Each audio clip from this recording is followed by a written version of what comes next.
Good evening, ladies and gentlemen.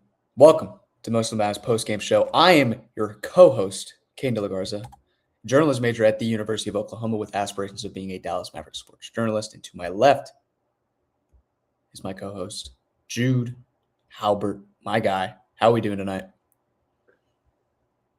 How many more? Let me check. Is it 18 more?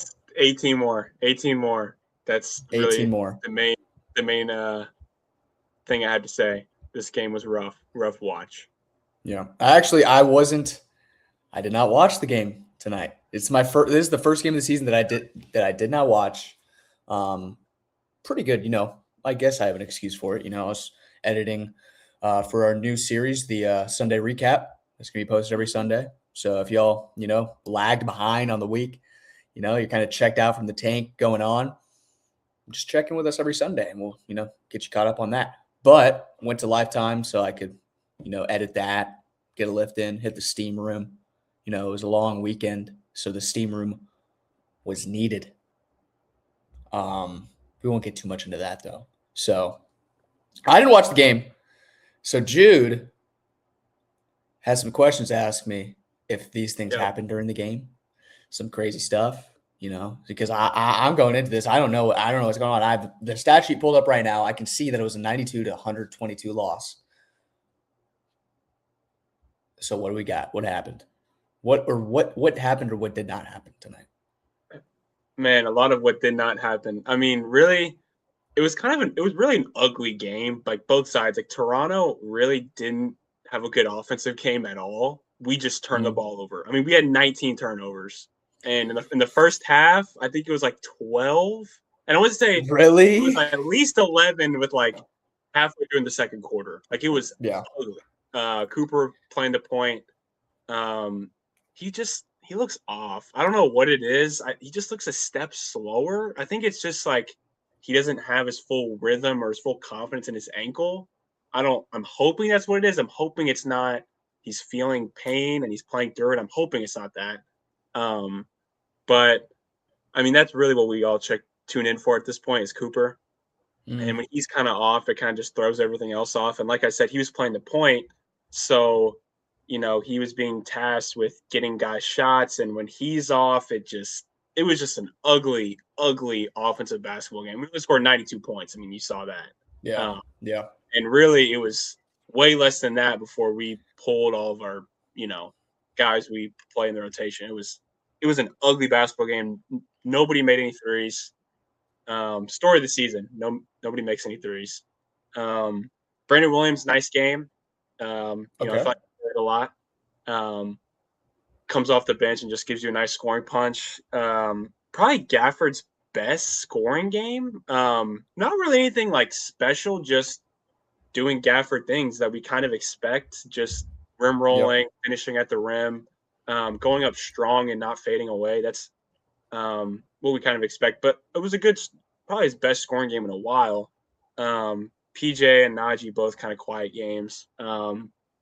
Just really an ugly basketball game all around, honestly. Not really much else to say from the Mavs standpoint. Yeah. I saw. So I put on the game while I was in the steam room, just for a little bit, just check in, see how they were doing.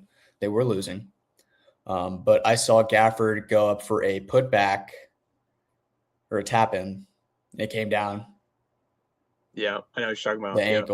The ankle again. Yeah. And I just kind of reviewed the stat sheet at that point, like see what was going on. And I saw Gafford was actually leading the team in scoring, which I was like, okay. This game, well. It's not going well at all. But it's good to see the Gaffords, get back to his usual self, I guess, or trying to get back to that usual self. I know they're kind of like wing and guard heavy over in Toronto, so maybe the lack of bigs. Toronto, yes, Toronto's a good.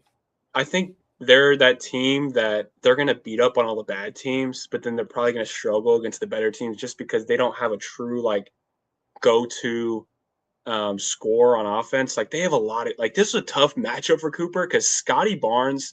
People don't watch the Raptors games. he is a really good defender, like really good. Yeah, like a No one top talks top about in it the because he league. plays. Yeah. Yes, no one talks about him, like I said, because he's been in Toronto for a few years. No one cares about the Raptors. He's a really good player. Cooper struggled tonight with him being matched up against Scotty. Like you said, just a lot of wings. But yeah, they're a good team. It's just kind of just because the East is so weak, they beat the bad teams. You're going to be in the playoffs. I mean, they play super hard. That's kind of just a story, um, not anything too many takeaways. So Scotty Barnes is one of the most underrated players in the league. Honestly, man. Honestly. I mean, Brandon Ingram's up there. Yes. He's Yeah, doing he's a good. good He scorer. actually made the All-Star game this year after Mhm. about 2 or 3 guys couldn't make the All-Star game this year, so he got slotted in there. Darko was very happy about that. Darko is one of my favorite coaches in the league, by the way. Just Yeah. his media He stuff is gets into it, man. He hilarious. gets after it. Scotty Barnes. Love That's how Darko. he always is on that type of timing, though. Yeah, Always. dude. He's the biggest Scotty Barnes stand in the league, I think. I mean, Yeah, honestly. but Scotty's doing great. I kind of want to check out like just his, how he's doing this season a little bit. But let's go over and check out Scotty. But this night he had 17, 4, and 5 with a steal and a block, plus 25 on the night. They did win by 30 points, so he contributed pretty well to that. But let's check him. So he's averaging 17 and a half a game off of 6.5 rebounds, 5 assists, steal and a half, a block. He's shooting 30% from 3, but you're not looking for Scotty Barnes to, be a torch from out there. But all around, like he's having a pretty good season, as it seems. Shout out Scotty Barnes, man. Shout out Scotty Barnes. Yes. But yeah, so we got a little segment today where Jude is going to ask me if things did or did not happen in the game, and I have to guess and see. Would this make sense? Would this happen in a 122-92 loss against the Toronto Raptors? So Jude, go ahead and take it away. All right. Got a few questions here. Trivia, I guess. Like you said, you didn't watch, so it's kind of guessing. True or false? My first true or false question is about Max Christie. Max Christie made 0 threes in this game. True or false? That's a really good. That's a good one. I'll say false. I mean, he has had a pretty rough shooting patch for these past few games.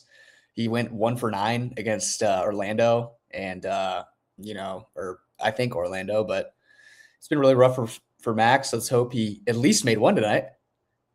He went 0 for 7 from 3. Yeah. Really? That's not good. No. He's up for an extension too. Yeah. Max 4-year, $93 million extension. He's not helping himself, but let's hope he's gets back to his former self. I was checking it last night, and he is still shooting 41% from 3, which is elite in the NBA. I still think he is one of the best 3-point shooters in the league. And like we talked about just a slump. And also, he's not the type of player that when there's no creators on the court, he's not going to be able to get his shots off all the time. It's not the type of player he is. And that's okay. Yeah. Especially, just at this point in his career. So, yeah, just for him, man, just, the rest of the season, just I know it's easier said than done, but having games like this, like, that's tough for your confidence. So just try to have some good games on the stretch, just so you can go in the off season with like, okay, like, I know this might sound crazy, but I'm telling himself like, hey, I'm still a really good player in this league. Like having games like tonight is probably not good for his confidence. Cause like I said, it's just nothing was going for him in this game. Yeah. I mean, he had a recent interview recently. Somebody asked, like with this scoring patch, with all this stuff going on, you're down in efficiency, you're down in attempts. Like, what's going on in the back of your mind? How are you going to go and attack this and prepare? And he's like, people are guarding me different now. people are game planning for me. And, I got to go out there and, this offseason is going to be a lot of quick release stuff. It's going to be a lot of off the dribble stuff. It's going to be a lot of fading stuff because people are starting to realize that at one point he was a 45% 3-point shooter in the league. And sure. when you're a 45% 3-point shooter in the league, I mean, that's, top, that's above elite.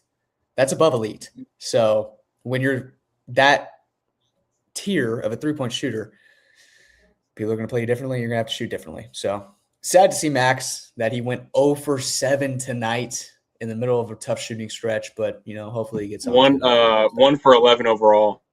Hmm. Yeah, and I want to say the only shot he made was a layup because I remember it. So he didn't make any jumpers. So rough for Max. Sad to see. Well, okay. Next question. I got for you. True or false? Cooper Flag had a technical in this game. I saw this. You saw this. Okay. I saw this. It was, dude, he's frustrated, man. I mean, I get it. He's in a rough scoring stretch coming off of this injury. And, I mean, he got mad. He raised his voice. He said a couple explicitives. On the lower end of explicitive, but, still.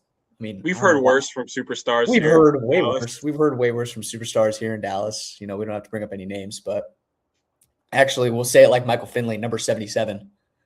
Yeah. He was referring to Luka as number 77 on a radio show the other day, which was pretty funny to me. Or a former player. A former player. He was talking about him as a former player. But I don't think that's ever going to be a problem for Cooper. I feel like he's just, it's an emotional time for him. He missed 8 games. It's his first real setback injury-wise. I know he missed 1 game because of, was it illness? Yeah, I think when so. we were playing New York earlier in the season. So it's his first, elongated stretch of, an injury. So it's fine. He'll be good. Yeah, and I think he's just a culmination of also losing a lot of games. I mean, I know it's easy for us to say, but those guys in the locker room, they really care, man. They want to win. They do. They're not enjoying this at all. So I think, and he's never lost like this. Talked about before, he never lost like this. So it's probably really tough on him mentally because he's like, what am I doing wrong? Like, but there's that rookie curve, rookie wall kind of thing that people talk about. Like Jason Kidd talked about. You got to touch it and you got to rub it. You got to touch it. You got to rub it. You got to feel it, man.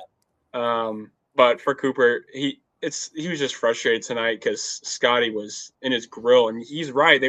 He still hasn't gotten the superstar. He doesn't quite get that yet. He'll develop it, but I'm not worried about it. It's just I thought it was a good trivia ask, but I'm disappointed you saw it because that could have got you on that one. I mean, hey, dude, when he starts getting that whistle, he does shoot around like he was before the thumb. He was shooting 90. After the thumb, he had a little bit of a slump, so you got to kind of put those numbers into account.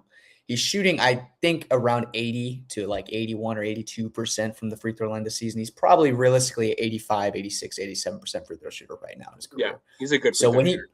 When he gets to that line, dude,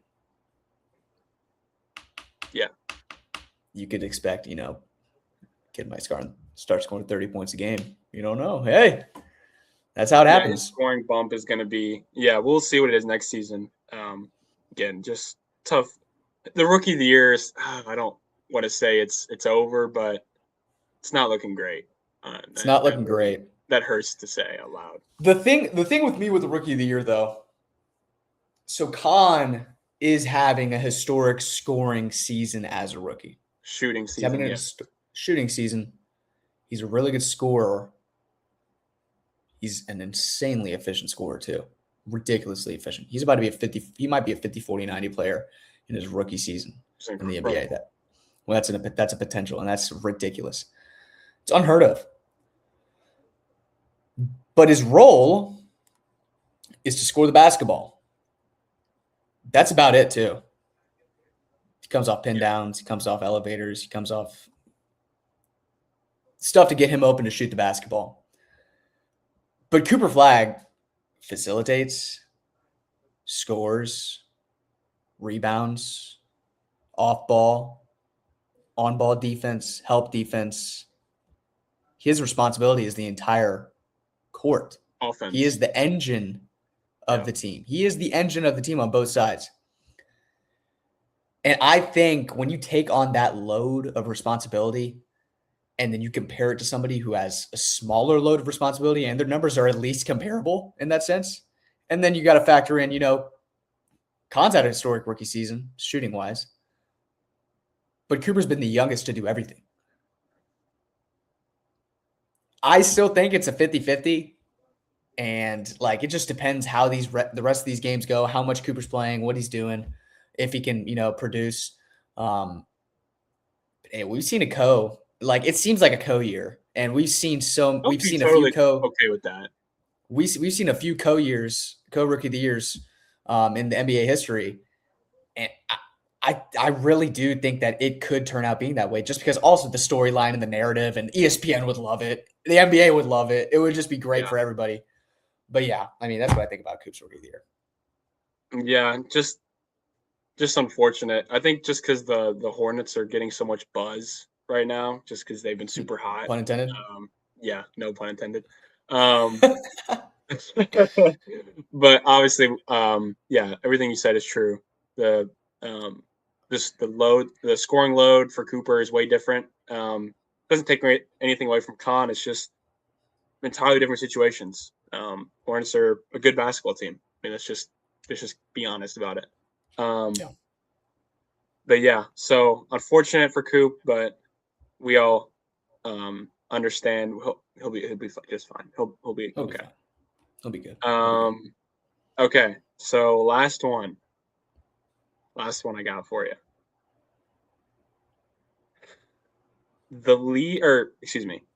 Caleb Martin. Okay. I'm already intrigued.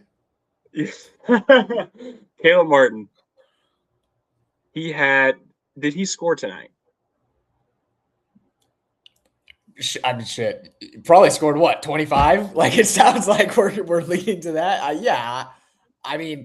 With a game where there's no offense and the team scores 92 points, I'd say that Caleb Martin has to get, at least 2 or 3 buckets at least. Did he score? He did not score tonight. He didn't score? Oh my gosh, dude. This is the weirdest game ever. So nobody played good. Our leading scorer was Daniel Gafford. Yeah. And Caleb Martin didn't score when nobody else could. The only 3 people in double digits were Coop, Brandon Williams, and Gafford. And what? Coop shot. Okay, now we're done with this. I'm going to go check out the stat sheet. Yeah, you can check it now. Oh my gosh, this is going to be so disgusting, bro. With 19. 5 for 30 from 3. I'm surprised we even got to 33s. I'm surprised we got to 92 points with that. Oh my gosh. Okay. So Chris Middleton, 6 points, 2 rebounds, 1 assist, 1 steal, -17 on the night, shot 2 for 7. Got to get more shot attempts up, Chris. I know he played 19 minutes, but let's go. Cooper, 17, 8, and 6. Bro. Yeah. 17, 8, 6, 2, and 3. That's a good game. That's not a bad game. I will say it didn't start. It was a lot of second half. 4 turnovers. Yeah, 4 turnovers. Yeah. A lot of that was second half. And not saying it's garbage time, because it wasn't garbage time in the third quarter, but he started the game slow. PJ had a little slow offensive night. 9, 7, 3, and 1. Not crazy bad, but for PJ standards, you wanted to play better. Gafford with 21 and 11. Gosh, dude, bring me back to last year. Yeah. I miss that, dude. I miss when I could just brag to everybody, be like, you know who makes more shots than anybody in the NBA? You know who's the best at making shots than anybody in the NBA?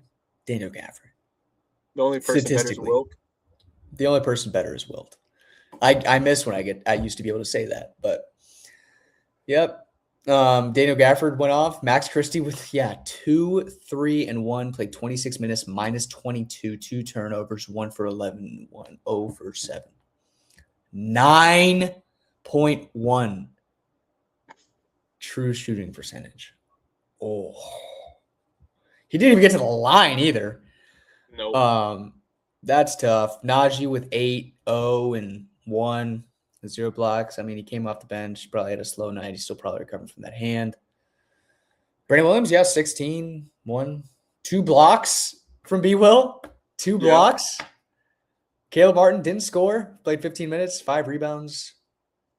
Ryan Nembhard with 5 minutes again. Yeah. That was garbage time. That was straight garbage time. So I don't know what's going on with that. It's been a trend too. Like, this has been a few games in a row where we've seen this. Yeah. What do you think about that? I saw because, for a little bit, it was a situation of who is going to be the two-way guy that they signed between him and Cisse. And obviously, Cisse has been better. I mean, let's just be honest about it. And I people, threw out the idea that maybe they gave Nembhard this, extension so they could give him a runway the rest of the season. Whereas Cisse, we kind of already know what he is. It's not like we really need to see a ton. But with that being said, you're not even giving Nimby a runway. I mean, that's no minutes. I don't really know what that is. I mean, I think there's this. I don't know what kid has in store for us this season with Nimby, but whatever it was tonight was not. I mean, again, you gave him no time, so I don't know what. I don't know if it was just a game, like this specific game situation, because he didn't play against Boston either, did he? Didn't play against Boston. I think he did play 5 minutes Yeah. against Boston. Well, I don't could know. understand. I could understand Boston, and I kind of do. I mean, let's look at the roster real quick. I kind of do understand Toronto as well. Yeah, but like, why Again, not? a team with a You know what I bunch mean? of switchable wings. A team with a bunch of Yeah, switchable wings. They have they're a good good size defensive team. throughout their roster. They're a really good defensive team, and so are the Celtics. And they can really punish smaller guards. Which, I mean, if I'm looking at it in that lens, it makes sense. But don't you want to like kind of put them out there in the Yeah, fire if you're tanking? yeah. I'm agreeing with you. I don't know what the plan is here. But I mean, dude, Cisse. I mean, just to bring up Cisse again, dude. I think it's set in stone. He's on the team next year, and For sure. he's gonna probably replace Gafford. I think it's just like as the days go on, it's just like becoming more and more. I mean, it's probably what's gonna happen because Yeah. Cisse, like, I'll keep beating the dead horse, dude. His per 36 numbers are freaking out of this world defensively. Averaging like 14 rebounds and 3 blocks per 36 per 100 possessions per 75 possessions. He's killing it. I'd say Clay is probably safe next season. I'd say Najee's definitely safe.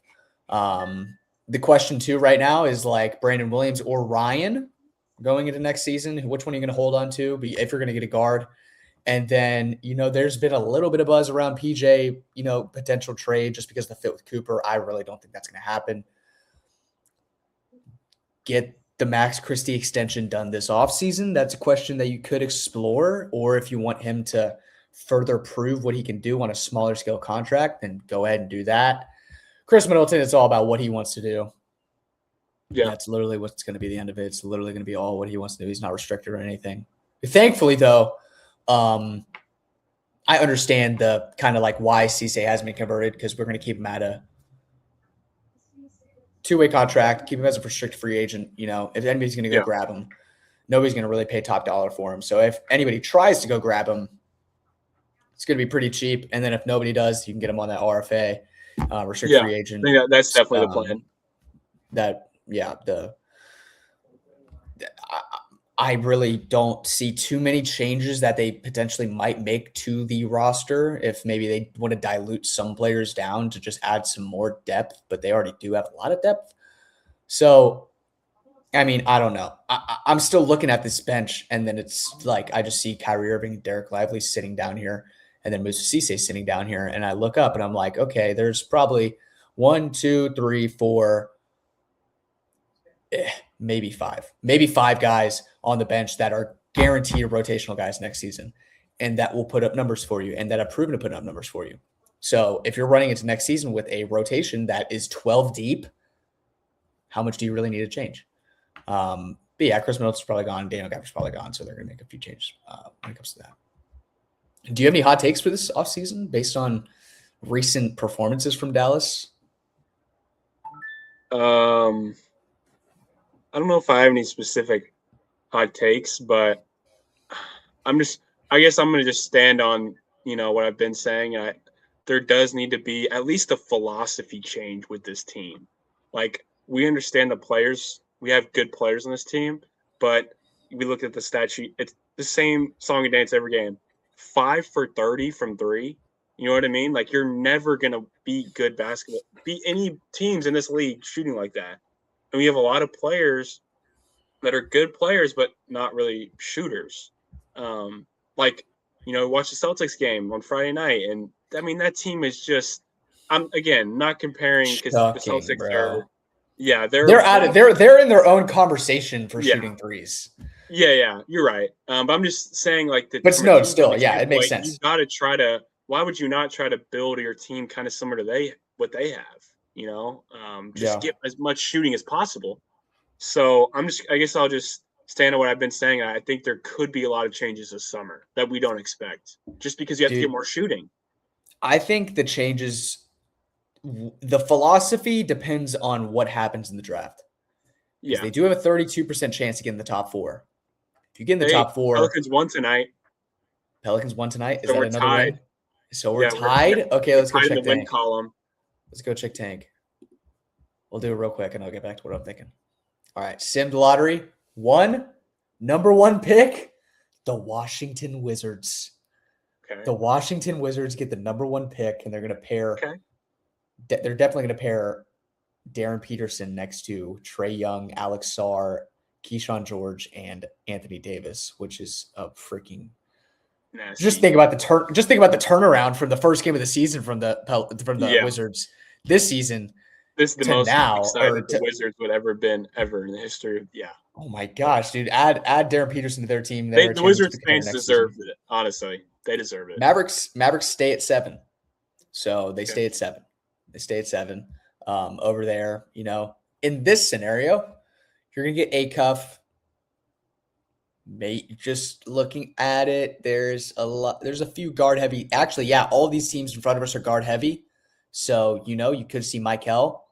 Wagner's been a guy that they've been, hinting at, not the team organizationally, but people around the team or people like us. Wagner would be a good pick. But if you see them get into that top 4 and they don't choose to go, they don't get 1 or 2 and they get Peterson, they get one of those wings, bro. You can really make a team that's similar to the Boston Celtics and blow it up. You can blow it up. And you can keep Clay, you can keep Christie, you can keep Kyrie. You can keep 1 or 2 of your bigs instead of 3 or 4. And then just dilute everything down to shooters, dilute everything down to guys that can guard and shoot. And then you automatically are a team that can shoot 43s a game because you have 2 insanely good wings that can score at all 3 levels. Hopefully Cooper's going to be able to score at all 3 levels. And then hopefully, AJ or Boozer or, Wilson comes in and they're able to shoot. But then you have 2 really good wings that can get a bucket for you at any time you need. And then you have a bunch of supplemental shooting around them that can just aid them and bring them back to get to a point where they can take control of the game again. But I think it's all about how the draft starts because, the reason there's a reason the draft is before free agency because teams are going to add players and then they're going to be like, all right, how can we change things? So there's definitely going to 100%. There definitely has to be a philosophy change, but it's all going to depend on where the draft pick is. All of that's the end all be all. And dude, if we fall down to whatever 10, 11, 12, you probably can kiss. They're just going to go into this next season with the same exact roster. That would be horrendous. But let's do one more sim. Oh, Pacers 1. Okay. Atlanta 2 with the Pelicans pick, but Dallas is 3. Yeah, now we're talking. We're talking now. So Darren's off the board. Atlanta, let's think about Atlanta. That's AJ. I mean, probably AJ DeBon. Or I don't know. You could see a world where Indiana takes AJ to add on a wing because they do I have a think pretty AJ takes decent amount of Darren, huh? guards. You think Indiana takes Darren? Yeah, just because that fits right into their 2 guard spot. Yeah, Like Andrew Nemhard's a good player, but he's you more of know, a one. He's probably more of yeah, a and one also at if he's least. coming off your bench and you got Darren Peterson, yeah, that's. I think they take. I think Nemhard the off the bench is Hawks. nasty. That might be a six I man of don't the know. year. Yeah, I know. I don't know. A lot of Cam Boozer #1 buzz lately. So There has been a lot of that. There's been a lot more than I would think. Like, dude, I just look at these. A lot of people are like, it's a top 3 draft. Like, all these guys are able to go number 1. When I look at it, I'm like, all right, I think it's just Darren and AJ, and then okay, Boozer's auto number 3 in my okay, mind, just because the gifts, the freaking just pure. Like, you can physically, you can probably find another Boozer in a player. But dude, DeBonza looks like an alien, yeah, and Darren just scores like he's been in the league for about 5 years already. So I think that it's like it's 1-2 can go 1, and then it's just Boozer at that 3, then Wilson at that 4, and then it just plays out however it plays out after that, team needs based. Um, but yeah, dude, if they can get in my GM for 2K, we got AJ. And Ooh-wee. the team's looking good right now. So we're actually going to hop on after we get this out, and then after I do 1 or 2 assignments, we're hopping back on 2K and we're playing it out. But yeah. Speaking of that, I've been thinking about it a little bit. Maybe I'll get a little Elgato and hook it up to my PlayStation and show these guys a little bit Ah, of. Maybe we could show these guys some, you know, some GM with the GM ball limbs, knowledge. some GM, some mostly GM. So Oh, mostly GM. okay. A le GM. But yeah, that's just a thought. If whoever made it this far in the video, probably like about half of y'all made hopefully half of y'all made it to the end of this video. Hopefully. Maybe hopefully half of y'all made it to this video. But hey, if you did, y'all want some 2K gameplay?